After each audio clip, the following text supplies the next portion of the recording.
उद्योग उद्यमिता विकास कार्यालय अयोध्या के डिप्टी कमिश्नर गुलाब चंद गौड़ से पारस न्यूज की मुलाकात में उन्होंने बताया कि नवयुवकों के लिए 3 मुख्य योजनाएं सरकार द्वारा चलाई जा रही हैं, जो हमारे कार्यालय के अधिकारियों द्वारा स्वरोजगार के लिए युवकों को प्रेरित एवं प्रशिक्षित किया जा रहा है। आइए सुनते हैं कि किस तरह से उद्योग विभाग से रोजगार को शुरू किया जा सकता है और क्या सहायता मिलती है। सुनते हैं डिप्टी कमिश्नर की खास बातचीत। पारस न्यूज में आपका स्वागत है। धन्यवाद सर, आप एक अपना संक्षिप्त सा परिचय देंगे। जी, मेरा नाम गुलाब चंद गौड़ है। मैं सहायक आयुक्त उद्योग के पद पर जिला उद्योग उद्यमिता विकास केंद्र अयोध्या में कार्यरत हूँ। सर, इसका जो आपका उद्योग कार्यालय यहाँ पे स्थापित किया गया है, इसका मकसद क्या होता है, मोटिव क्या है? हमारा उद्योग को बढ़ावा देने के लिए इसको स्थापित किया गया है। उद्योग में किसको बढ़ा दे रहे हैं, कौन से किस तरह के लोगों के लिए आप उद्योग को बढ़ावा देते हैं? जो बेरोजगार लोगों को उद्योग, यानी नवयुवकों को जी, नवयुवकों को आप लोग जो है बढ़ावा देने के लिए करते हैं। तो सर, आपके यहाँ की कितनी योजनाएं चल रही हैं? 3 योजनाएं चल रही हैं हमारे यहाँ से।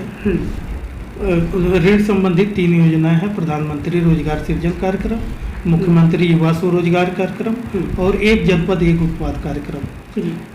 प्रशिक्षण संबंधी हमारी योजनाएं हैं। एक जनपद एक उत्पाद टूल किट योजना, जिसमें एक जनपद एक उत्पाद के लाभार्थियों को प्रशिक्षण 10 दिन का प्रशिक्षण देने के बाद से उनको टूल दे दिया जाता है कि ले जाकर के अपना स्वरोजगार। सर, ये जो प्रशिक्षण का जी फ्री ऑफ कास्ट होता है। हम लोग विज्ञप्ति करते हैं, विज्ञप्ति में कैंडिडेट आवेदन करते हैं, ऑनलाइन सिलेक्शन होता है। इसमें सारी प्रक्रिया आपकी होने के बावजूद जो बच्चे सेलेक्ट हो जाते हैं जी और वो प्रशिक्षण ले लिए, इसके बाद में उनको रोजगार शुरू करने के लिए किस तरह से आप उनकी मदद करते हैं? ऋण, अगर कोई लाभार्थी ऋण लेना चाहता है तो उसको तीनों योजनाओं में लाभान्वित करवा दिया जाता है। या तो अगर मुद्रा में लेना चाहता है तो मुद्रा में। ऋण में सबसे बड़ी समस्या ये आती है सर कि आपके यहाँ से कार्यालय में प्रशिक्षण उन्होंने प्राप्त किया, प्रशिक्षित हो गए, इसके बाद आपके यहाँ फाइल सबमिट हो गई, फिर बाद में क्या होता है कि वो बैंक के लिए दे दिया जाता है और बैंक वाले उनको जल्दी जो है लोन सैंक्शन नहीं करते हैं। इस प्रक्रिया में आपकी विभाग क्या करता है? देखिए, बैंक का भी एक प्रोसीजर है जो अपना जांच पड़ताल करता है कि हमारा पेमेंट वापस आएगा कि नहीं आएगा। इसके आधार पे वो भी लोन करता है। अगर कहीं दिक्कत आती है फिर हमारे फील्ड अफसर लगे रहते हैं, उसमें जाकर के दोनों लोगों को बिठा करके समस्या का समाधान करते हैं और ऋण दिलाने में अपनी भूमिका निभाते हैं। सर, पेमेंट किस तरह से होता है? जैसे मशीनरी आप कोई परचेज कर रहे हैं तो डायरेक्ट जो है खाते में पेमेंट जाता है या किसी ट्रेडर्स के खाते में जाता है? नहीं, मशीनरी के लिए प्राविधान ये है कि टीएल जो होता है वो जिस कंपनी का लाभार्थी कोटेशन देता है। टीएल का अर्थ क्या हो गया सर? ट्रेडर। टर्म लोन 2 तरह का बढ़ता है। एक टर्म लोन होता है, एक सीसी होता है। तो टर्म लोन जो होता है एक मुश्त एक बार निकल जाता है मशीनरी के लिए। तो वो जिस फर्म का कोटेशन लाभार्थी देता है उसके खाते में वो चला जाता है पैसा और वहाँ से मशीनरी उसको उपलब्ध हो जाती है। जब मशीनें आकर के स्थापित हो जाती हैं और लाभार्थी बता देता है कि हमारी मशीनें आकर के लग गई हैं, तब उसको सीसी दिया जाता है कि वो अपना कार्य। तो ये वेरीफाई आपके सब विभागीय अधिकारी भी करते हैं, बैंक वाले भी करते हैं। बैंक भी करते हैं। अच्छा सर, ये बताएंगे कि ये आपके यहाँ योजनाएं चल रही हैं 200 प्लस है जी। अब इसमें सबसे ज़्यादा प्रचलित क्या है, सबसे अधिक क्या चल रही है जो युवक लोग सबसे ज़्यादा प्रिपेयर करते हैं? अब इसमें तो कई चीज़ें हैं, जो जिसको अच्छा लग रहा है वो अपना कर रहा है, जिसमें सफल हो जा रहा है उसको कर रहा है। नहीं, फिर भी आपके यहाँ बहुत सारी फाइलें पास हुई होंगी, बहुत सी फाइलें अप्रूव हुई होंगी। तो कितने फाइलें आपकी अप्रूव हुई हैं जो बहुत ज़्यादा संख्या में होती हैं कि एक प्रोजेक्ट के लिए बहुत सारी फाइलें अप्रूव हुई हैं? यहाँ तो लगभग राइस मिल के लिए और ऑयल मिल के लिए, गुड़ उद्योग के लिए ज़्यादातर फाइलें पास हुई हैं। गृह उद्योग यानी? जी, गृह उद्योग में लघु उद्योग के लिए। अच्छा सर, ये बात हो गई। अच्छा, ये सर जितने भी आप हमारे यहाँ सो नहीं होता है, वो बैंक अपना करता है।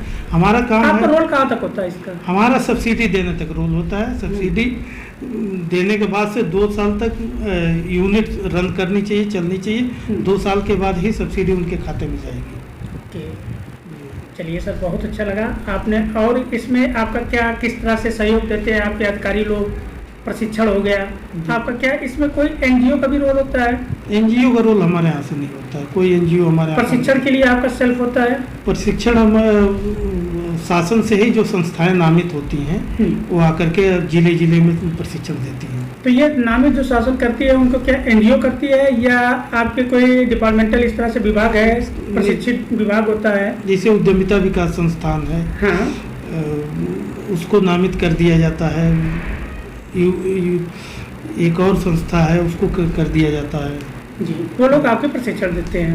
नहीं, वो हम लोगों को नहीं देते। अरे आई मीन आपके जो कैंडिडेट होते हैं, कैंडिडेट को देते हैं। आपको मतलब सर इस वक्त कैंडिडेट ही हो गए, आप लोग तो खुद अधिकारी हैं तो आपको प्रशिक्षण देने की कोई नहीं, आप लोग प्रशिक्षित होके आते हैं जी। तो सर ये बताइए, और युवाओं को क्या आप संदेश देना चाहेंगे, किस तरह से अपना उद्योग को बढ़ाएं? उनके दिमाग में जो एजिटेशन होता है, एक सर एक आखिरी सवाल दिमाग में ये आ रहा हमारे कि आप ये बताएंगे जैसे बच्चे होते हैं, युवक होते हैं, तो वो बड़े हाई एजुकेशन हो गए तो उनको एक एजिटेशन होता है कि मैं ईगो आ गया कि मैं ये कार्य नहीं करना चाहता हूँ। एक अनपढ़ होता है, लिटरेसी होता है, मतलब पढ़ा लिखा नहीं होता, वो तो कोई भी कार्य कर लिया। तो इस तरह से भी आपके उद्योग में कोई हाई प्रोफाइल का भी उद्योग होता है? उद्योग तो बहुत सारे हैं। टीवी में, पेपर में आप देखे होंगे कि कई लोग इंजीनियरिंग करने के बाद से, एमटेक करने के बाद से आकर के अपना उद्योग लगाते हैं कि नहीं अब मुझे नौकरी नहीं करनी है, मुझे उद्योग ही करना है। तो संकोच करने की कोई ज़रूरत नहीं है। तो इस तरह के बच्चों को आप क्या संदेश देना चाहेंगे? व्यक्तिगत आप कोई संदेश देंगे जिससे बच्चे एक मोटिवेट होंगे? मोटिवेशनल आप स्पीच क्या देना चाहेंगे? कोई भी स्वरोजगार अपना शुरू करे, छोटा या बड़ा जो भी हो, जिस लायक हो, जिसकी जितनी क्षमता हो उस क्षमता के अनुसार अपना ऋण ले करके अपना एक रोजगार शुरू करे, अपने भी करे और 4 लोगों को रोजगार दे। रोजगार करें। अच्छा सर, अब एक आखिरी सवाल आपका और आ गया, ये आपकी प्रक्रिया क्या होती है लोन देने की? हाँ, कोई भी लोन ले रहे हैं तो आपके यहाँ से प्रक्रिया क्या होती है? मेन सवाल आपकी ये होती है कि आज सारी चीज़ें आपने कर दी, बच्चे कैंडिडेट भी आ गए जी, अब उन्होंने सेलेक्ट भी कर लिया कि मुझे रोजगार करना है जी, अब लेकिन उनको प्रक्रिया नहीं जानकारी है। प्रक्रिया उनको बताया जाता है कि आप ये पेपर होते हैं कि ये